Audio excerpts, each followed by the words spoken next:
Hello tout le monde, je suis trop contente de vous retrouver pour une nouvelle vidéo. On se retrouve cette semaine pour une vidéo sur les critiques, comme vous avez pu le constater. J'espère que ce thème vous plaira. Bien sûr, si vous n'êtes pas encore abonné à la chaîne, n'hésitez pas à vous abonner parce que je fais une vidéo toutes les semaines et je vous promets plein de nouvelles choses pour ce mois-ci et aussi l'année prochaine. J'ai choisi de vous parler des critiques parce que c'est quelque chose qui nous arrive souvent, qu'on soit connu ou pas connu. Je sais que j'en reçois de plus en plus avec le fait que mes abonnés augmentent et c'est pas toujours facile de gérer ces critiques et de ne pas les prendre à cœur et de ne pas les prendre pour soi. Donc je sais que la plupart du temps on se sent obligé de répondre, d'être en colère et de se défendre, mais vous allez voir dans cette vidéo que ce n'est pas forcément nécessaire. On va différencier la critique constructive de la critique négative et pourtant je trouve que la plupart du temps, on vous dit, toutes les critiques ne sont pas méchantes, elles ne sont pas mauvaises, il y a des critiques qui sont constructives.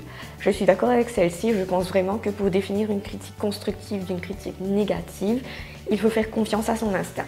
Mais il faut aussi réfléchir au fait que les gens qui veulent vous donner une critique constructive vont souvent le faire dans la sphère privée, c'est-à-dire qu'ils ne vont pas vous afficher ou vous dire ça de façon méchante. Ils vont aussi en fait faire de façon à vous dire ça d'une façon positive pour vous encourager plutôt que de vous décourager et de vous influencer négativement. Donc il y a une façon de faire et il y a un contexte dans lequel il faut le faire. Tout le reste pour moi, ce sont quand même des critiques négatives. Alors j'ai beaucoup de chance parce que sur ma chaîne, j'ai quand même beaucoup de gens, la plupart des gens sont des gens qui sont très bien et même quand ils ne sont pas d'accord avec moi, ils prennent quand même la peine de mettre une forme dans leurs critiques, c'est-à-dire qu'ils sont toujours polis de façon très objective et ils essayent de me dire ça de façon polie quoi, tout simplement.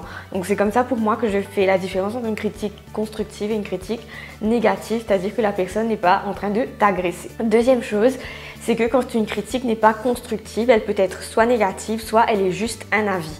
Et un avis, tout le monde en aura, tout le monde a un avis différent sur toutes sortes de choses.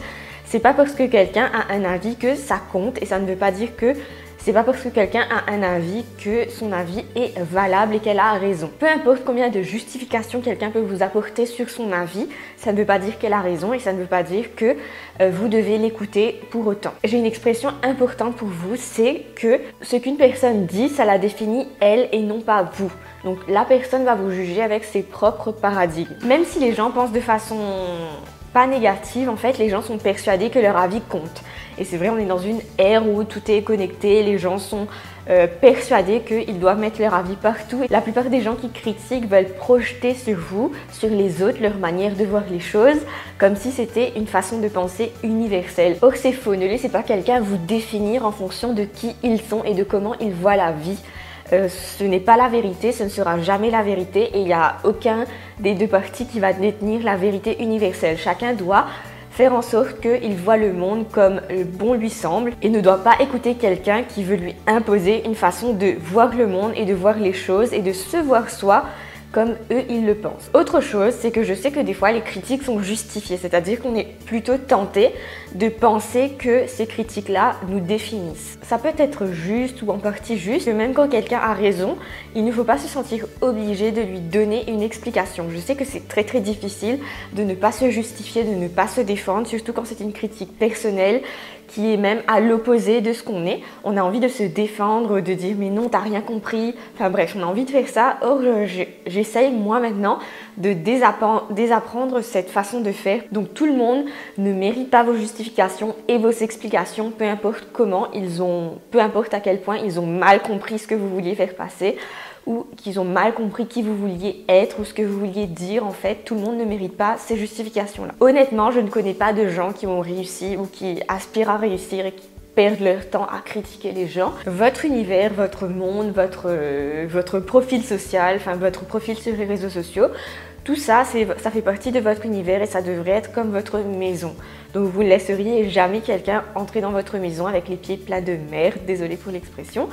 Eh bien, votre univers, c'est un peu la même chose. Vous ne devez pas laisser quelqu'un entrer avec toute sa sphère de négativité et tous les commentaires qu'il a à faire. Vous devez protéger votre maison, votre univers. L'important, c'est vous. L'important, c'est votre vision de vous, votre vision du monde et d'être en accord avec vous-même et vos principes. Dernière chose, c'est que de toute façon, plus tu t'exposes, plus tu fais quelque chose qui te donne de l'attention des gens et plus tu t'attires des critiques. Et le pire, en fait, c'est que tu as beau dire à tout le monde que tu les aimes, tu as beau faire des choses que positives, tu as beau donner tout ce que tu as, tout ce que tu fais, tout ce que tu aimes aux gens, les gens ne seront jamais satisfaits, ils auront toujours un avis et beaucoup auront un avis négatif malgré ça. Donc c'est la preuve que de toute façon, que tu fasses quelque chose ou que tu ne fasses rien, tu vas toujours t'attirer des critiques.